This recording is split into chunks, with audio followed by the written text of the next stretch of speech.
what I want to talk about is what is the hardest money that I've ever made in my life. Okay. It was like insurmountable. You always hear like, I made, I got a net worth of $1 million. Okay, well, cool, this, that, and everything. But this one right here was like the most gut wrenching. It was like, passing a kidney stone. I don't know what it's like to give birth, but I imagine it was real close to that and everything like that. And here's Tyson. Here, yep, real estate pit bull right there.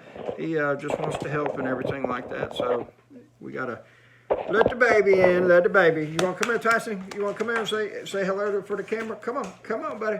Yep. Oh, look at there, Tyson. Okay. Hey, everybody. I'm just talking with my dad here and everything. He's just figuring out his next move. His next financial move and everything like that. So.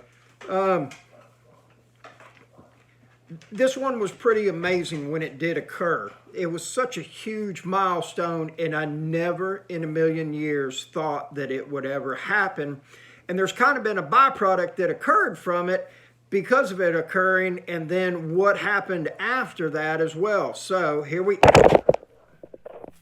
few of the biggest lessons that became from this situation with hitting this milestone had to do with about 3 different situations, 3 different characteristics, 3 different traits, 3 different qualities, whatever you want to call it. That's what happened because that's what I started to realize, and I became that person on that journey. So the first thing having to do with consistency. I would consistently follow the same model. We would go out, do a job. I would evaluate the job, what the profit was, because you have what we call gross profit and net profit. Gross is what comes in after the expenses. Net profit is after all the bills get paid, everything's done, labor and everything. What did the company end up with? Okay. So I would do that on every job and evaluate the situation on how long it took us to do that so that my numbers could get a lot sharper and be better having to do with the bidding process and went on, okay? So I remained consistent with doing that. The second thing is that I became much more disciplined due to the fact that every time that we got paid, that money went into an account, okay? I continued to pay myself the same amount of money every week. Even if we would do $15,000 in it that week, I would never take any more than what my pay was. And I think I started out at $500 a week, okay? And that's what I paid myself consistently. The thing about it is that through being disciplined, things had a chance to start to change, to start to evolve. And what I started to notice is that less and less, and there's a phenomenon that occurs with people, and basically it's one of those things that I call having to do with the poor mindset, in the sense that when you get a bunch of money or you anticipate a windfall of money, chances are you're starting to think about what is it that I'm going to spend it on, okay? And I've noticed this, and I'm guilty of it. Okay, I really am, because I sit there and I think about, okay, well, if I had, $50,000 or $100,000, what is it that I would do? I would do this at this house, I'd do that at that house, I'd fix this, I'd do this and everything like that. And so therefore, that poor mindset is always of spending, okay? And what stopped that from occurring like the manner that it was, and for me to start looking at things differently, was because the discipline that occurred, okay? Day in, day out, I still paid myself the same money. Whether I worked 80 hours a week or 30 hours a week, I still got paid the same. And comparatively speaking, it came to about $7 an hour. Oh man, you're only doing that. However, the company did well. So we ended up buying more rental properties, investing more, getting more of a residual income coming in each month and everything like that. Which leads to the third thing that happened, okay? Now, I'm going to tell you what the milestone was that we hit, and I'll never forget it because I called my buddy Jerome. Jerome's awful deep. Okay, what I mean by that is Jerome's in a very good position financially. Okay, I would trade places with him.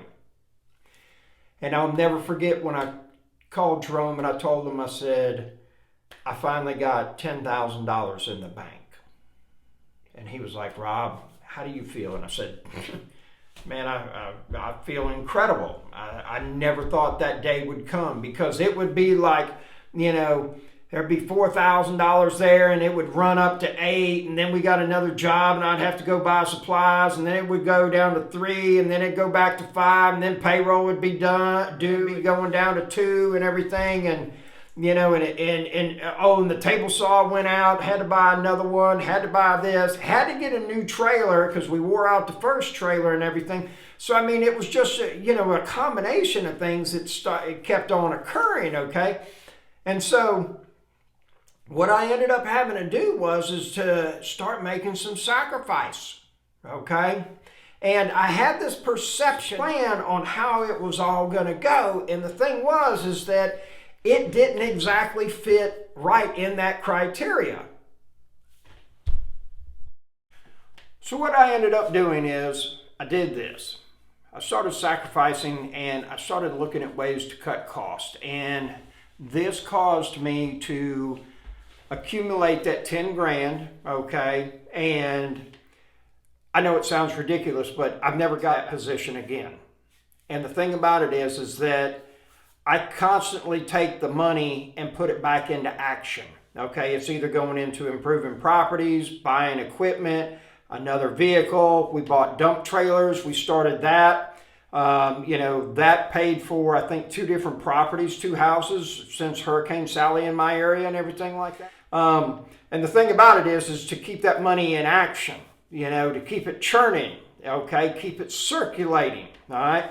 The problem with cash is that if you leave it alone, you lose, okay?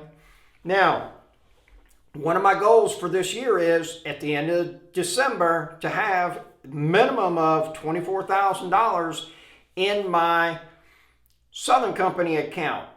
What do I use that for? I just park money there. Okay. And the thing about it is that I put it there because it pays a dividend of between 6 to 8% a year, which outpaces inflation most of the time.